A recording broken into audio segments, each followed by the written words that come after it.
My name is Kaitlyn Gard, and the title of my presentation is called Our Generation. We as a society look at students as a statistic, not people. Schools look for a school-wide grade instead of student success. They are looking for the grade that gives their school a good name, not for how their students shall succeed. They neglect their students' needs for mental health programs and mental health help. Of every teacher I have at my school, only one has ever talked to me as a real person going through real struggles and real problems. It is in these moments of tough times that we look for a counselor. But school counselors deal with an average of 482 students. The average is so high that it is almost impossible for each counselor in the span of a year to get to know, help, and talk to every single one of the students they're placed in charge of. With that in mind, I can establish my full topic: school systems and how they affect mental health with students. If I were to perceive the mental health of students in schools as both triumph and tragedy, I would have to go by those very statistics that they like to put us into, those categories that they like to force us into. That's why this topic is so hard to talk about for people in something like TEDx. As we look at tragedies of mental health, we find more and more evidence leading to teen suicide. Suicide rates between 2009 and 2016 for males 15 to 19 years old show a 28% increase between those 2 years. And for female suicide rates between 15 and 19, it shows almost a double that of increase. Their suicide rates are doubling at such a speed that they're almost going to be the same.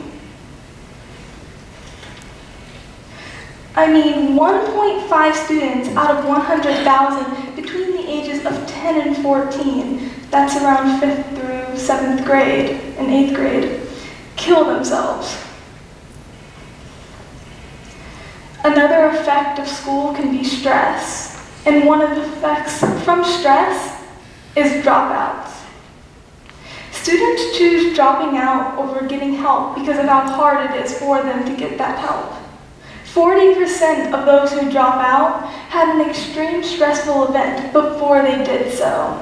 Many times it's from school, whether it be exams or bad grades. Depression and bipolar disorder affect 14.3 youth aged between 13 and 17. What do our schools do with this information? 31.9% of children meet the criteria for an anxiety disorder before they turn 18. Females are even 8.2% more likely to be diagnosed with depression. 75% of schools lack the funding for a mental health program.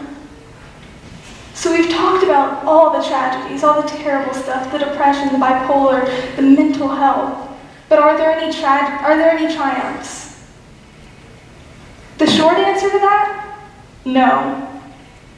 Schools simply lack the funding in order to do anything about their students' mental health. But for the long answer, yes. Communities being built up from the ground by students for students are helping our mental health. LGBT plus community has formed GSAs, gay straight alliances, in their schools. Different races have joined together to try to end racial stigmas and racism inside of schools.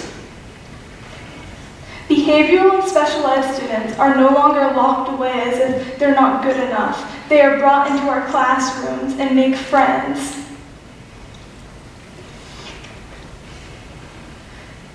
We, the students, are changing our schools no matter our demographic.